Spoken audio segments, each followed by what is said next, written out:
Assalamualaikum warahmatullahi wabarakatuh. Salam sejahtera untuk kita semua.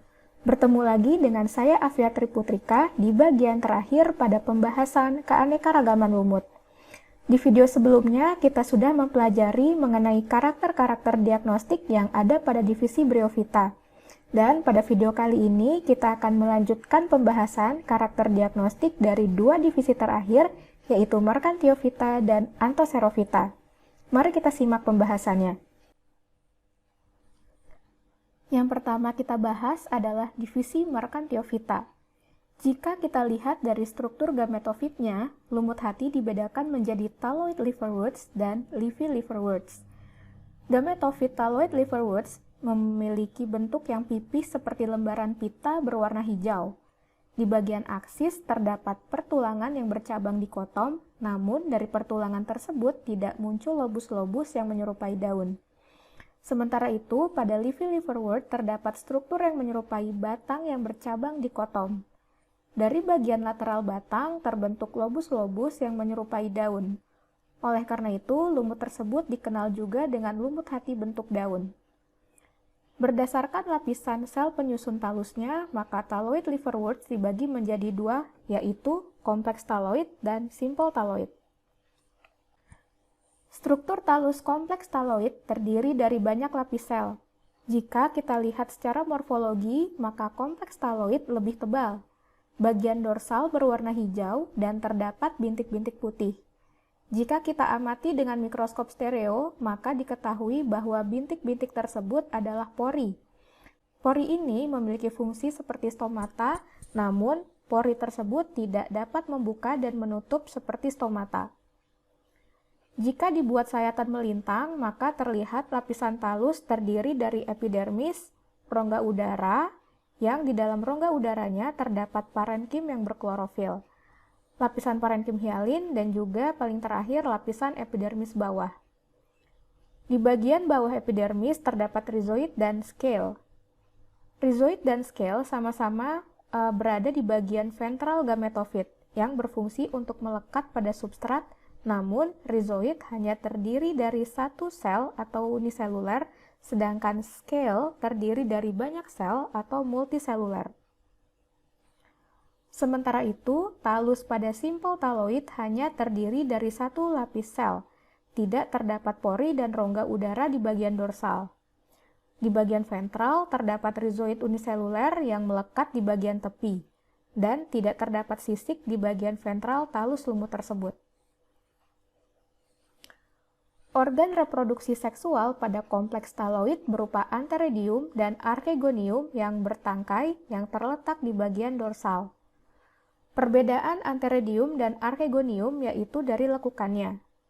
Lobus archegonium bertoreh lebih dalam dibandingkan antheridium. Setelah terjadi fertilisasi, sporofit muncul dari bagian ventral lobus archegonium. Sporofit tidak memiliki seta atau setanya sangat pendek. Sementara itu, pada simple thalloid, antheridium dan archegonium tidak bertangkai, melekat pada dorsal talus, yaitu di bagian lateral sumbu utama. Archegonium dilindungi oleh daun involucrum. Setelah terjadi fertilisasi, struktur tersebut berfungsi melindungi seta yang tidak berpigmen. Karakter selanjutnya adalah organ reproduksi aseksual. Pada kompleks thalloid di bagian dorsal terdapat gema yang terletak pada struktur yang berbentuk seperti mangkuk, atau disebut dengan gema cup. Gema yang berada di gema cup, jika terkena percikan air, maka gema akan keluar dan jatuh pada substrat, kemudian berkembang menjadi individu baru. Sementara itu, pada simple thalloid, gema terdapat pada bagian tepi talus. Gema yang terdapat pada bagian tepi dapat lepas jika kondisi lingkungan sesuai dan kemudian akan membentuk individu baru. Bentuk gametofit selanjutnya adalah leafy liverworts atau lumut hati bentuk daun. Kelompok ini merupakan kelompok lumut hati yang anggotanya paling banyak, yaitu tercatat 80 spesies lumut hati berupa leafy liverworts. Padahal mungkin dari dulu kita hanya mengetahui bahwa lumut hati itu adalah yang bentuknya talus, yaitu Marchantia polymorpha. Lumut ini memiliki sumbu utama yang menyerupai batang yang umumnya bercabang di kotom. Di bagian lateral batang terdapat lembaran yang berlobus-lobus membentuk struktur menyerupai daun. Oleh karena itu, daun pada lumut ini sering disebut dengan istilah lobus. Sebagian famili lumut hati ada yang memiliki lobul atau daun yang lebih kecil menyerupai kantung. Lobul ini ada yang berasal dari lipatan lobus, dan ada juga yang bebas dari lobus tetapi melekat pada batang. Beberapa famili lumut hati terdapat daun di bagian ventral yang disebut dengan underleaf. Berdasarkan karakter mikroskopis daun lumut hati, terdiri dari satu lapis sel. Sel pada daun lumut hati umumnya berbentuk isodiametrik dan heksagonal. Pada bagian sudut pertemuan tiga sel, terdapat dinding sel yang menyebal yang disebut dengan trigon.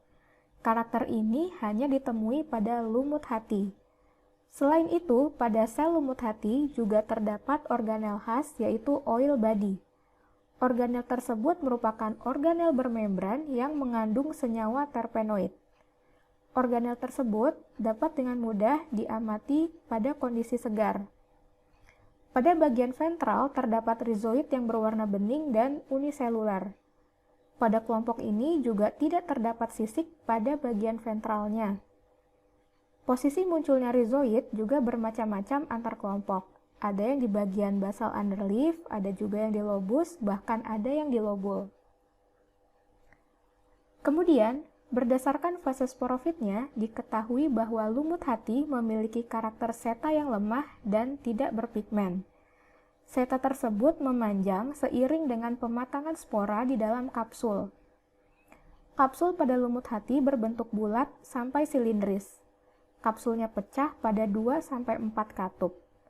Spora di dalam kapsul didorong keluar dengan bantuan elater yang berbentuk spiral.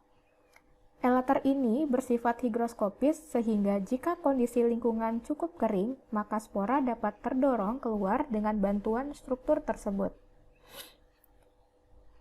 Jika spora sudah matang dan keluar dari kapsul, maka biasanya seta akan rebah. Oleh karena itu, fase sporofit lumut hati berlangsung singkat sehingga seringkali kita tidak menemukan fase tersebut di alam. Divisi lumut terakhir yang akan kita bahas adalah Anthoxerophyta atau lumut tanduk. Jika kita lihat dari fase gametofitnya, terlihat mirip dengan lumut hati bentuk talus. Namun, pada fase gametofit lumut tanduk, talusnya terdiri dari banyak lapis sel dan tidak bercabang di kotom.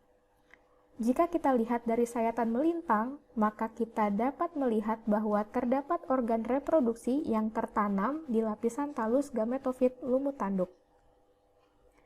Perbedaan lain dengan lumut hati bentuk talus, jika satu lembar talus lumut tanduk diamati di bawah mikroskop, maka terlihat banyak sel yang di dalamnya hanya terdapat 1-4 kloroplas berukuran besar untuk setiap selnya. Di dalam kloroplas terdapat organel tambahan yaitu pirenoid yang berfungsi untuk menyimpan hasil fotosintesis. Selain ditemukan di lumut tanduk, organel ini juga terdapat pada kelompok alga hijau. Sementara itu, pada fase sporofit, kita dapat melihat struktur yang menyerupai tanduk. Struktur tersebut adalah kapsul yang tidak ditopang oleh seta seperti pada divisi lainnya. Oleh karena itu, kelompok divisi ini disebut dengan lumut tanduk. Pecahnya kapsul pada kelompok ini berbeda dengan divisi lainnya, yaitu kapsul pecah pada 2 katup. Pemecahan tersebut terjadi secara bertahap, dimulai dari bagian apeks yang terjadi pematangan sporanya lebih dulu di bagian tersebut. Spora di dalam kapsul kemudian akan didorong keluar dengan bantuan pseudoelater. Sekian penjelasan dari saya mengenai karakter lumut hati dan lumut tanduk. Nah, sekarang kalian sudah mendapatkan penjelasan secara lengkap apa saja karakter yang membedakan dari ketiga divisi tersebut. Setelah menonton video ini, jangan lupa untuk menjawab soal latihan. Untuk mempermudah pemahaman kalian, silahkan juga untuk membuat matriks perbedaan karakter dari ketiga divisi lumut. Sekian dari saya, terima kasih atas perhatiannya dan sampai jumpa di video selanjutnya.